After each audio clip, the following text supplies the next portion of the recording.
국민 여러분, 안녕하십니까? 여기는 대한민국 대표 정치 전문 플랫폼 한국정치TV입니다. 우리나라 국민들의 정부 정책에 대한 찬성과 반대 여부가 정치적 성향에 따라 크게 달라진다는 여론조사 결과가 나왔습니다. 심지어 정부의 코로나 방역 대응에 대한 평가조차 지지하는 정당이 집권할 때와 그렇지 않을 때에 따라 불과 1년 사이에 정반대로 달라졌습니다. 이런 결과는 조선일보가 K스텝 리서치에 의뢰해 지난 12월 26일부터 27일까지 1022명을 대상으로 실시한 신년 특집 여론조사에서 나왔습니다. 조선일보가 보도한 내용에 따르면 이번 여론조사에서는 반도체 특별법에 대한 찬반 여부도 물었습니다. 그 결과 찬성이 51.8%, 반대가 31.4%였습니다.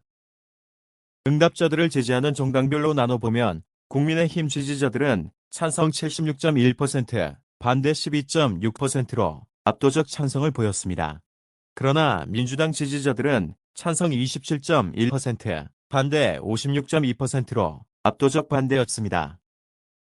여론조사의 대상이 된 반도체 특별법은 민주당 출신의 무소속 의원인 양양자 의원이 국민의힘 반도체 특위 위원장 자격으로 대표 발의한 법안입니다.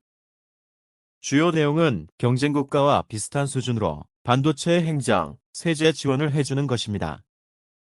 이 법안은 문재인 정부 때부터 민주당이 주도해서 만든 반도체 지원법과 법을 만들려는 취지가 같습니다.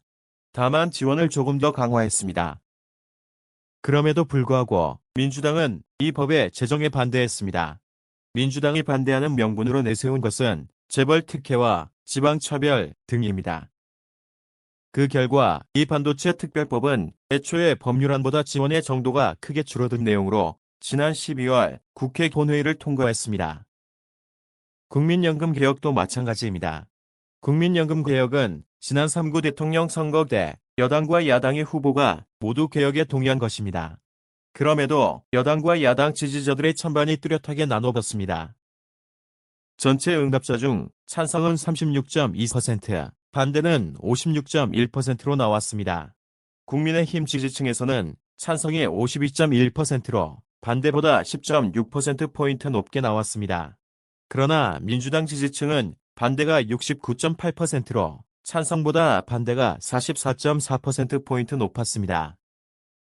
반도체 특별법과 국민연금 개혁은 여당과 야당의 입법과 개혁에 찬성한 대표적인 정책입니다. 그런데도 국민의힘 지지자들은 절반 이상이 찬성했지만 더불어민주당 지지자들은 절반 이상이 반대했습니다. 이에 대해 전문가들은 정책에 대해서 객관적인 평가를 하는 게 아니다라고 평가했습니다. 정부, 여당이 추진하고 야당이 반대하니까 국민들도 진영 논리에 따라 지지하는 정당에 동조하고 있다는 것입니다. 지금까지 대한민국 대표 정치 전문 플랫폼 한국정치TV였습니다.